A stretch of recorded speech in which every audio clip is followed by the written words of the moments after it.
This is Cultural Mixtapes. I'm Tejas Srinivasan. Welcome to the show.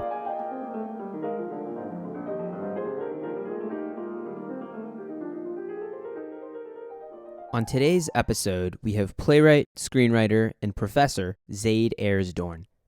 He recently wrote and hosted the new podcast, Mother Country Radicals for Crooked Media. This podcast is an audio documentary about his parents, Bernadine Dohrn and Bill Ayers, who were radical activists in an organization called the Weather Underground. Dohrn chronicles the lives of his parents and other weathermen and women as they live on the run from the FBI and take drastic action against the U.S. government. Zayd himself was born underground, and Mother Country Radicals evolves from a story about activists into one about balancing dedication to a cause with family life. Bernadine Dohrn, Bill Ayers, and several other members of the Weather Underground are staunchly dedicated to fighting for the goals of their organization, which, as you will see from Zayd, are quite complicated. And this poses challenges as they start families. He speaks to several radicals on the podcast who pose different opinions on the acts they committed and often the violence that ensued. The period of time that Dohrn chronicles is not dissimilar from what we're seeing today. The revitalized Black Lives Matter movement after the killing of George Floyd, the mobilization around the urgency of gun control, and most recently, the protests following the Supreme Court ruling about abortion rights illustrate a galvanized and provoked public that wants to make their voices heard to effect change. Like most of Zayd's work, this conversation jumps between the personal and the political, and towards the end, we turn toward the future as he reflects on what successful public activism can look like in today's world. Hope you enjoy the show.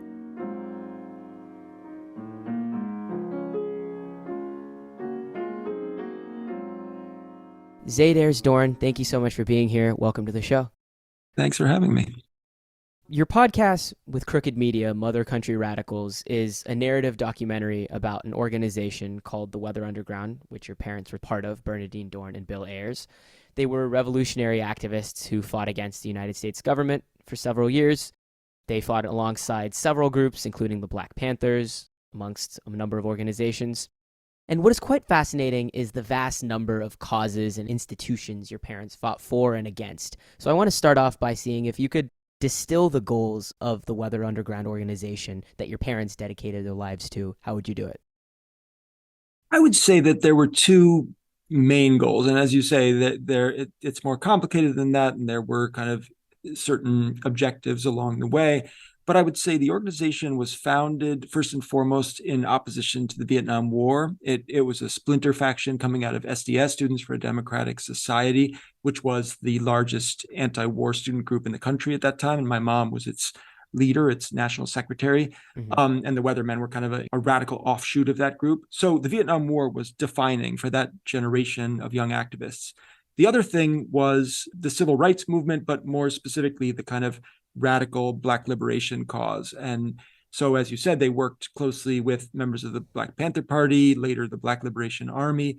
And I think for my mom and some of her friends who were, young white activists, what was most important was opposing the Vietnam War and putting themselves in a position of solidarity with Black groups like the Panthers who were fighting for the liberation of Black people in America.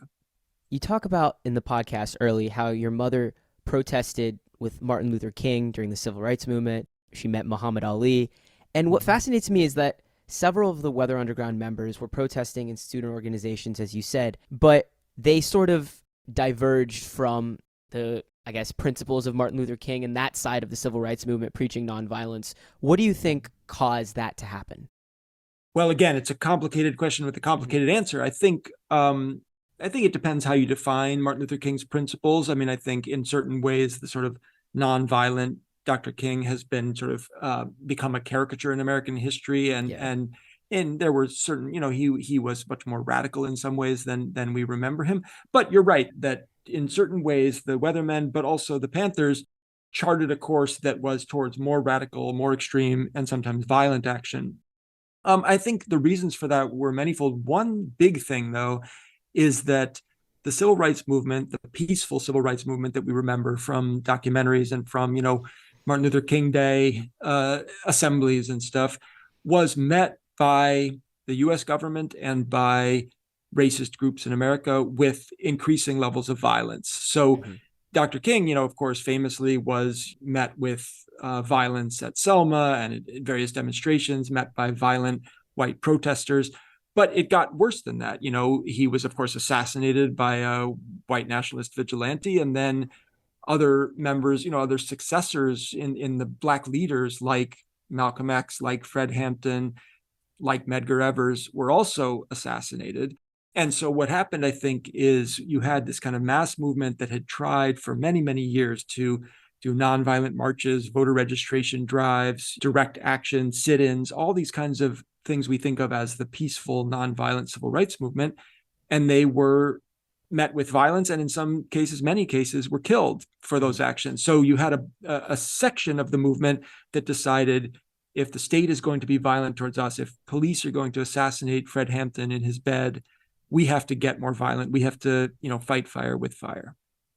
And do you know if there's a specific event or a series of events in a certain time period that sort of prompted that? You mentioned Fred Hampton's assassination. I think for my mom, it was the combination of Martin Luther King's assassination and then Fred Hampton's murder that really convinced her in some way that she, as a white woman, had a responsibility to do more, to risk her own life, to make a louder noise, and basically to draw some of the attention of American law enforcement away from Black freedom leaders and onto people like her, who had the privilege and the visibility that would make it maybe harder for the FBI or the police to target somebody like her with assassination. I mean, Fred Hampton was literally killed by Chicago police, murdered in his bed with the help of FBI and FBI informants. And so I think for a lot of people, they thought, well, if the government is willing to, just do this extrajudicial murder, literally just kill a leader of whom they disapprove, well, we have to do a lot more than just kind of hold signs and marches. It's interesting that you bring up that your mom and a bunch of other white activists were so galvanized by this cause, which did not seem to be the norm back then. What do you think led to that specifically? And I mean, obviously it's much more common now, but what do you think led to that back then? Yeah, I think in some ways they were unusual people. I mean, I spend a lot of time in the podcast, trying to understand what made my mom, who, she was half Jewish, daughter of kind of middle-class people, grew up in a small town in Wisconsin, and, was for her childhood, really an all-American kid, got good grades, was a cheerleader. And so what made somebody like that decide that it was her responsibility to risk her life for the liberation of Black people and to fight white supremacy? It's weird and it's complicated. And as you say, it's unusual. I think part of it is characterological. She is a uniquely morally committed person. When she thinks something's right, she goes for it all the way. And that's something I lived with my whole life as her kid.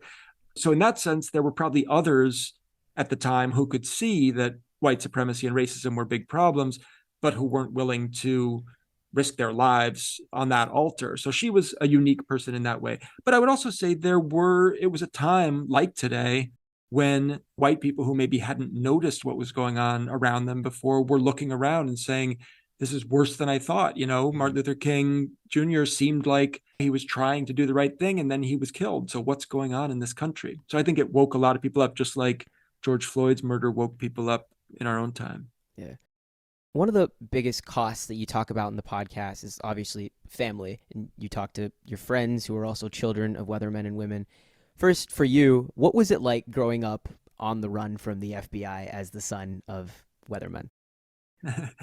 Yeah, it was strange. And I tell some stories on the podcast about some of that strangeness. I mean, and in a way, one of the strangest things about it is that it all felt pretty normal to me at the time. Right. When you're a kid, you grow up in a strange situation. You don't have much of a frame of reference or anything to compare it to. So for me, my parents told me when I was 3 or 4 years old that the FBI was chasing us. I knew that we were using fake names. I knew that we were on the run. Never seemed that weird to me, partly because they told it to me in a very matter-of-fact way, and partly because, honestly, the people I knew were also on the run. Some of my best friends were the children of weathermen and the children of Black Panthers who were also underground. So we had our own little world where it didn't seem all that strange. But of course, looking back, it's incredibly strange. And, I remember moments, when I was 4 or 5 years old, my dad teaching me how to recognize undercover police. I remember moments when we were almost caught, moments when we had to pack up our house very quickly and run because our address might have been compromised. So, yeah, there were moments of real strangeness in there.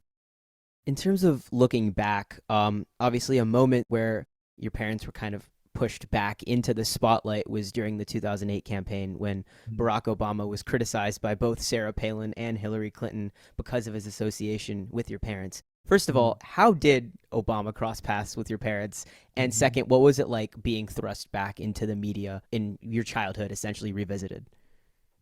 There were a bunch of things happened, but the main thing is that I went to high school in Hyde Park, south side of Chicago. My parents still live there, and Barack Obama was our state senator. So he, was a politician in our neighborhood who you'd see at events, and he would be at fundraisers and come to things in our neighborhood. And so people knew him and he knew people. He was a politician. He was a very friendly, very generous, very gregarious person. So Yeah. you would run into him. My parents, by that time, by the 2000s, had lived pretty normal lives for a couple of decades, and they were actually quite prominent citizens in the progressive left in Chicago. So, my dad was a big school reform advocate. My mom was a lawyer who worked on juvenile justice issues. So they ran in the same circles. My parents held a fundraiser for then State Senator Obama in our living room, and he did a lot of fundraisers like that. And he knew a lot of people in our neighborhood, and he knew my parents. Of course, once he ran for president and the opposition researchers started digging into his past, and they found out that he had had this fundraiser in the house of these former terrorists, they decided to make that a campaign issue. But at the time, it wasn't that strange. They knew everybody. They knew the mayor, they knew the senators, they knew all the kind of left progressive politicians in Chicago. Kind of switching gears to your experience revisiting this issue, it's as much a story of you and your friends who were also children of weathermen as it is a documentary about your parents. You were telling a story about people so close to you, and you even reflect that you thought your parents weren't involved in events after you were born, but then you talk about how that changed. What was the experience like researching this story, balancing personal memories and conversations with family members and then research into the actual event itself? That was really one of the big challenges of the project, is that obviously I'm very close to the story. It's mostly about people I know very well, members of my family, close friends of my family. And yet I felt a responsibility, if I was going to do the project as a writer, as a journalist, as a historian, to be honest about it, to get the real story, to understand what really happened. So a lot of it was trying to figure out in my own mind, what I believed, what I'd been told, what was real. And like any kid, kind of digging back into the family history, you find things that surprise you. You find photographs that seem different than how you'd remembered things, or you find old letters or journals and you think, oh, that my parents had a life before me that I didn't know about. That definitely happened to me working on this podcast. I mean, I found things my parents had written, things they had said that really surprised me. And I also talked to them about those things and tried to kind of understand in my own mind, who they had been, who they'd become, the mistakes they'd made along the way. And yeah, it was a challenge, but it was also one of the really satisfying things about the project, really delving into the complexity of my own family and American history and trying to sort out what was true from what wasn't. Do you think you being close to the story and in many cases part of the story helped the final product? I do. I mean, first of all, I don't think anybody else has the access that I had to, talk Yeah. to people in the way I do. I mean, it's quite an intimate story, even though it's got a lot of epic historical sweep to it. But Yeah. the way I tell it is, about people I know, people who are very close to me and close to each other. And so you get a view of them that you might not otherwise get. Half the podcast is about the children of the radicals and what happened to them, not just me, but people like Kikuya Shakur, who I speak to on the podcast, who's Assata Shakur's daughter. Assata, of course, was the very prominent leader in the Black Liberation Army, who's still underground in Cuba to this day. So speaking to people like Kikuya, who'd had a kind of a similar experience to my own, growing up the child of a radical, a revolutionary, and then kind of having to deal with the consequences of that, losing your parents in certain ways. it did become a lot about not just the history of American radicalism, but the history of what that does to families and how children are asked to sort of shoulder the burdens of their parents' political activism. On the topic of children, at the very end, you have a conversation with your daughter. And I think she puts it best when she said that it unsettled her to think about a father who cared more about sticking it to the man than his own sons. Mm-hmm. And it's an important question throughout. So, amongst the people underground that you talked to, not just your parents, what did you see with regards to how they thought about balancing their families and their commitment to the cause? And how did that change reflecting on it? Yeah, well, for one thing that I realized working on the project is how young most of these people had been when they started their activism. I mean, my parents were in their early to mid 20s when they became kind of prominent radicals. Certain people I spoke to, like Jamal Joseph, who's a former Black Panther, was 15 when he joined the Panthers, 16 when he went to prison for the first time. So these are people who like started in the movement as almost as kids themselves, and then over the course of a decade and more, first as activists, then as radical revolutionaries on the run from the FBI, they grew up a lot and they ended up people in their late 20s, early 30s, thinking about having families of their own. As you said, they had to really think about, how do I balance my commitments that I've made as a political person with the fact that I want to have a family, I want to be a grown up, I want to be a parent. And I think that balance was very tricky. And for some people, actually ended up ending in real tragedy, in the sense that some people decided to have children while they were still engaged in this kind of violent revolutionary activity. Mm-hmm. And some of those people went to prison. Some of those people had to stay underground for decades. Many of those people were separated from their children. So, yeah, I think a lot of it ends up being about what people are willing to risk and sacrifice for what they believe. My daughter has an interesting take on it. And for me, that the central question really was, how can I try to understand my parents, given that I know they loved me, I know they took care of me, but I also know that they had this other commitment, this profound commitment that was sometimes in conflict with their responsibility as parents. When they looked back on their opposing commitments, did their minds change looking back on it now, or was it ambiguous? Yeah. I think their minds changed, but I think they still, and I asked them, and so in the last episode of the series, I ask everybody, not just my parents, but all of the people involved, kind of, do you have regrets? Has your mind changed? What do you think about it now? And their answers are really interesting. But I would say one common thread is that almost everybody says something like, I regret a lot of the things I did. I regret a lot of the people who were hurt, but I can't regret being on the right side of history, putting everything I have into the fight against racism, against imperialism. So, I think for them, it's a really complicated question about regret and about how they look back. On the one hand, they see all the tragic mistakes they made. And on the other hand, they feel in some profound sense like they got the big questions right. You were working on this project simultaneously with when we saw a revitalized Black Lives Matter movement after the killing of George Floyd, amongst other people. Mm-hmm. And the actions being taken today are not as drastic as the ones your parents took, but after diving deep into how you mentioned the moment they switched into realizing perhaps violence was necessary then, are you seeing similar threads in today's events that, from your research, you think could eventually galvanize people in the same way or similar ways? I worry about it. I mean, I think what you realize looking back at that time is that student activists had worked for almost a decade to oppose the Vietnam War.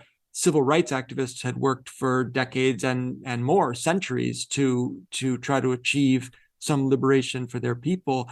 And what they felt at the end of the 1960s was profound frustration and disillusionment with the system, right? They had tried all the things they could think of to try to make change, and they thought that change was necessary. They thought the world was on fire. They knew that thousands of people every week were being killed in Vietnam, and people were being hurt and brutalized and killed here at home, Black people who were working for civil rights. So I think they got more and more frustrated. And I think they ended up, some of them deciding like, we have to do more, even if we think it's crazy, even if what we're doing is not, who we are or who we were raised to be, we have to do something. And I think right now what we're seeing is some real great energy among young people around Black Lives Matter, around climate. And yet we are also seeing sometimes profound disillusionment. How many times do young people have to march for our lives and oppose gun violence and find that not only are we not getting more gun control legislation, but if anything, the country is loosening its restrictions on deadly weapons. So I think that kind of frustration and feeling of banging your head against a wall leads to disillusionment that can lead to increased radicalism. It's interesting you say that, because listening to your podcast, I was reminded of something the scholar Eddie Glaude wrote in his book In a Shade of Blue. Your mom probably won't like this, as she says men are very good at radical wordsmithing. But essentially he says that activists today have to contend with the weight of the 60s, and we live in a different moment made possible by that time, but our politics are not reducible to that moment of struggle. And he essentially challenges readers to imagine and innovate new ways to contend with today's world. After working on this project, what's your read on, I guess, the effectiveness and feasibility of these constant protests for justice? You mentioned all the big ticket issues now, race, gun violence. I would add abortion rights to the mix. What's your read on the effectiveness of these things? Well, it depends what you mean by these things. I think we haven't seen in recent history, much good come out of kind of political violence or terrorist acts. On the other hand, I think there's a lot to be said for what you might call ethical lawbreaking and organizing outside of the legal process. And by that, I mean, you mentioned abortion. If the courts and the Supreme Court has been, I think, utterly corrupted, both by process and by design, if the courts and the legislature are unable to protect a woman's right to choose, I think you are going to see a revitalized underground of people, doctors and women and allies, men, who are willing to break those laws in order to see that people have the human rights that they deserve. So, I think lawbreaking is sometimes part of that kind of important activism. But I think the quote you read is true. People have to innovate new solutions to meet current problems. And I think one way, the radicals I interview in the show, many of them end by saying, we hope that this new generation can do better than we did. We hope they can come up with things that we couldn't think of and change the world, more effectively. Wonderful. And you don't have to answer this if you don't want to, but do your parents agree with that sentiment? I think so. I mean, I don't want to speak for them, but I definitely think that they look with a lot of hope towards today's young activists. They're very conscious of not wanting to be the old people telling young people how to do things. I think they're very excited by the energy they see in today's progressive left, young people kind of out on the streets demanding change. And I think they would say very clearly, you can look to the past for some lessons, but don't look for everything. You have to make your own change and do it better than we did it. I want to switch over to your dramatic work. First of all, what initially drew you to plays? I think I always knew I wanted to be a writer. I was one of those kids who was very into books and felt seen and heard by writers more than by anything else. And I knew I wanted to be a part of that club, people who write things that resonate in somebody else. From my very first memories, I knew I wanted to be a writer. It wasn't really until I got to college that I took a playwriting course and I thought, this is actually the kind of writing I like doing. I don't like spending a lot of time describing scenes and landscapes and internal monologues. I like writing what people do, what they say, the actions they take. And that's what theater and film are good at, is dramatizing action. And so, I think sometime in college, I started realizing plays had the sort of distilled human tension that I was most drawn to in writing. And I wrote my first play in college and then ended up going to grad school for playwriting. Your play, I believe most recent play, The Profane, is about two immigrant Muslim families whose kids are getting engaged. One family is more westernized, I would say, not really strict about their Muslim faith, while the other is still a little more orthodox in their ways. How did you start thinking about writing this topic specifically?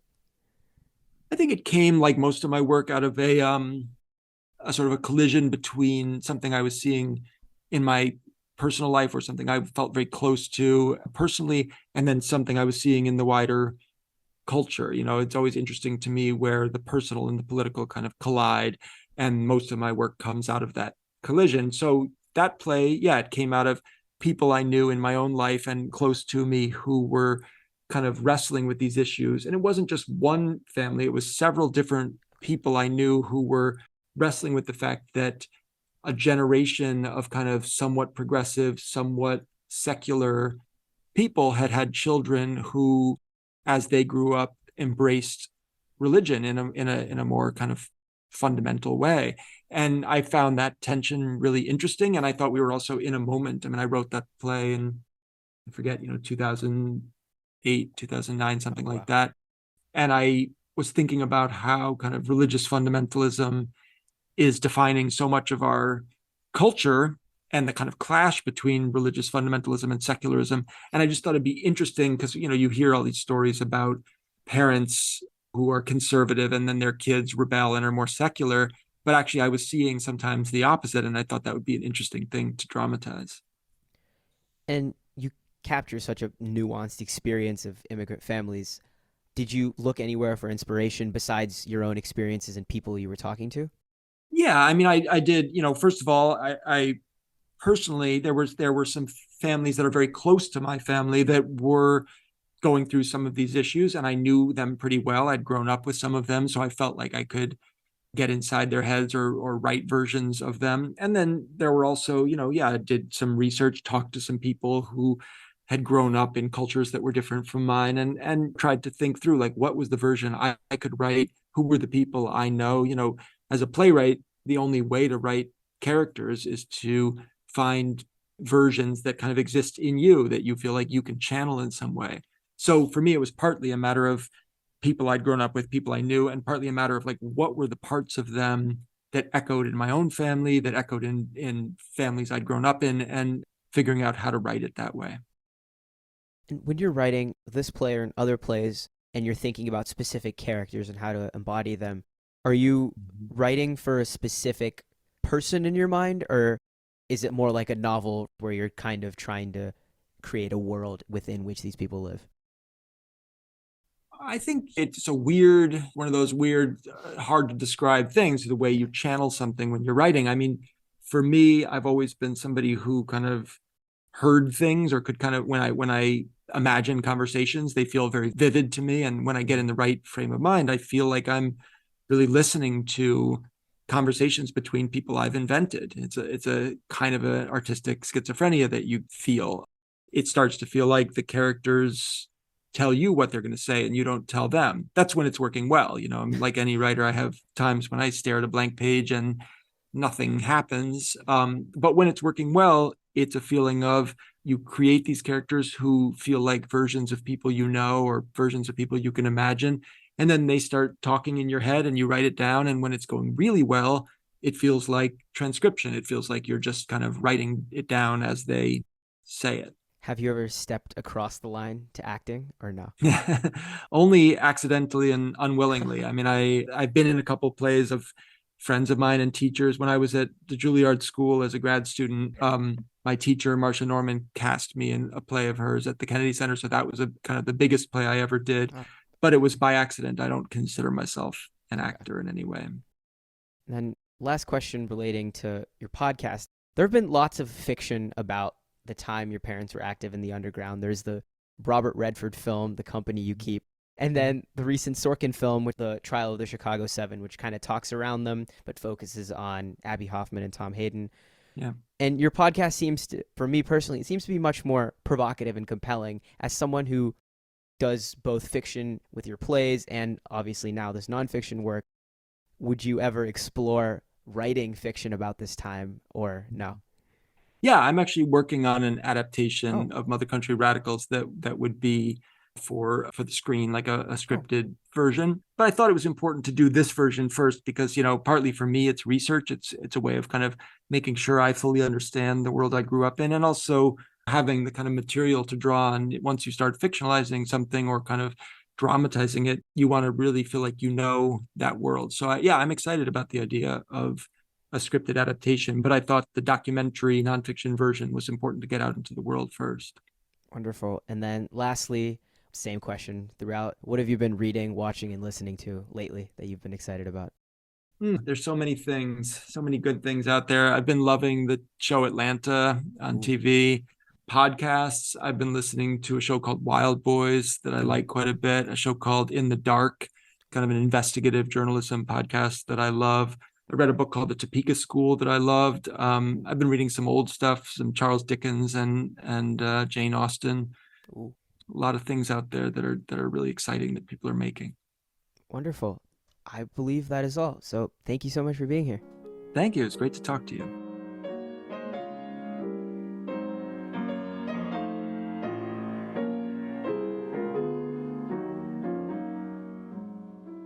And that's our show. Special thanks to Zayd Dohrn for joining me on this episode.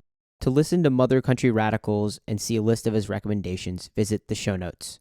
Cultural Mixtapes is written and produced by me, Tejas Srinivasan. The music you heard on today's episode was Beethoven's Sonata No. 26 and Chopin's Sonata No. 2, recorded by me. If you liked what you heard, please subscribe, review, and share on Spotify, Apple Podcasts, and wherever you listen. Thank you very much for listening.